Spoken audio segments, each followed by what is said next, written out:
My name is Katie Knight. I am curator of education here at the Holter Museum, and I'm also curator of this exhibition, Speaking Volumes, Transforming Hate. What I think the books give us an opportunity to do is really face the consequences of that racist, anti-Semitic line of thinking. And so they provide this stimulus or catharsis for conversations.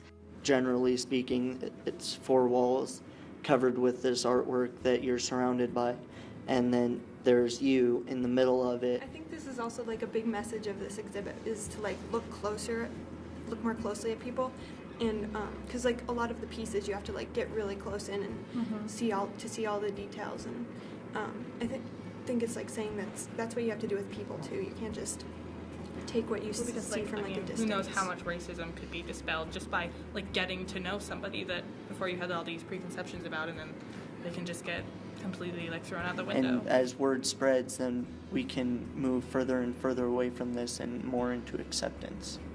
Anybody can hate. Yeah, exactly. Different.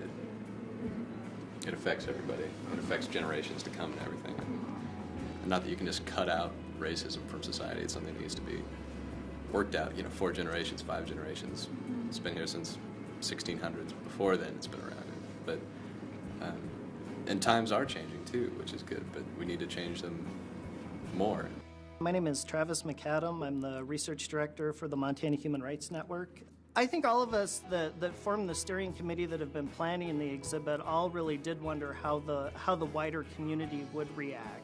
For me, the content of the books was fairly standard issue white supremacist ideology that white people are great, anybody who's non-white isn't great, Jewish people are trying to destroy Western civilization, they're out to destroy America.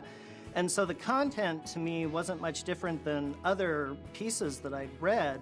The white supremacist whose work is represented by Ben Clausen's books, that line of thinking is extreme. To me, it's like the tip of an iceberg.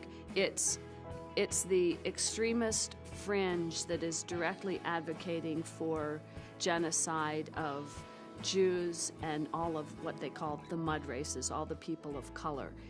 What really disturbs me is the fact that it's the iceberg underneath the surface that is so huge. For me, this is the racism that is embedded in our thinking and in our institutions. So systematic oppression is much, much bigger than this little extremist, visible form of racism as seen in the books. My name is Clarissa Sly, and I'm from Philadelphia.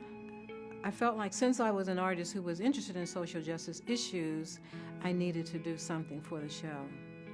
So I felt that the whole idea of transforming hate was a really, really good one, and that's what excited me because I was thinking that along those lines, how hard it is to change someone's heart.